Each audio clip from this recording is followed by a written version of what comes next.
بسم اللہ الرحمن الرحیم۔ تاریخ میں ہے کہ رقہ کا ایک باشندہ توبہ بن سمح اپنے نفس سے روزانہ حساب لیا کرتا تھا۔ ایک دن اس نے حساب کیا تو وہ 60 سال کا ہو چکا تھا۔ اس نے اپنے سالوں کے دن گنے تو وہ 21,500 دن بنے۔ وہ چیخ پڑا اور کہا، ہائے افسوس! اگر مجھ سے ایک دن کا بھی ایک گناہ ہوا تو میں نے اللہ کے سامنے 21,500 گناہ لے کر جاؤں، حالانکہ ہر روز کئی ہزار گناہ ہو جاتے ہیں۔ پھر بے ہوش ہو کر گر پڑا اور فوت ہو گیا۔ اس وقت لوگوں نے غائبانہ آواز سنی، جنت الفردوس کی دوڑ کیسی اچھی ہے۔ اس طرح ہر آدمی کو چاہیے کہ اپنے نفس سے ایک ایک سانس کا حساب لے، ہر وقت دل میں اعضاء کے گناہوں کا خیال رکھے۔ اگر انسان ہر گناہ کے بعد ایک پتھر اپنے گھر میں پھینکے تو تھوڑی ہی مدت میں اس کا گھر پتھروں سے بھر جائے گا، لیکن وہ گناہوں کو بھول جاتا ہے حالانکہ وہ ثابت ہیں۔ اللہ تعالیٰ نے ان کو گن کر رکھا ہے جبکہ لوگ تو اس کو بھول چکے ہیں۔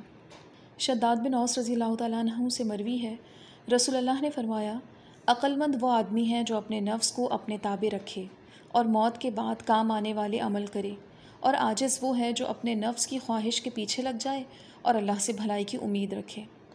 اسی طرح حضرت عمر رضی اللہ تعالیٰ عنہ فرماتے تھے، حاسبوا قبل ان تحاسبوا، قیامت کا حساب ہونے سے پہلے اپنے نفسوں کا محاسبہ کرو اور اعمال کا وزن ہونے سے پہلے ان کو تولو اور بڑی پیشی کے لیے تیار ہو جاؤ۔ سورہ حاقہ میں اللہ تعالیٰ کا ارشاد ہے، اس دن تم پیش کیے جاؤ گے اور تم سے کوئی چیز مخفی نہ رہے گی۔ حضرت حسن رحمہ اللہ نے فرمایا، اللہ اس بندے پر رحم کرے جو ارادہ کرتے وقت عمل پر غور کرے، اگر اللہ کے لیے ہو تو عمل کرے اور اگر کسی اور کے لیے ہے تو پیچھے ہٹ جائے۔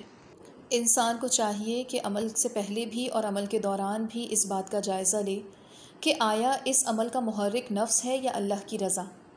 اگر اللہ تعالیٰ کے لیے ہو تو اسے کر گزرے، ورنہ چھوڑ دے، یہی اخلاص ہے۔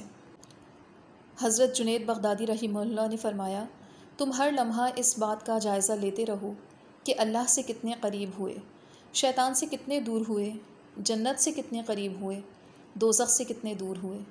اللہ تعالیٰ کا ارشاد ہے، اے ایمان والوں، اللہ سے ڈرو، اور چاہیے کہ ہر آدمی اس پر غور کرے جو اس نے کل کے لیے آگے بھیجا۔ انسان کو اپنا محاسبہ کرنا چاہیے اور اس محاسبے اور نیت کے درمیان رابطہ پیدا کرنے کی کوشش کرنی چاہیے۔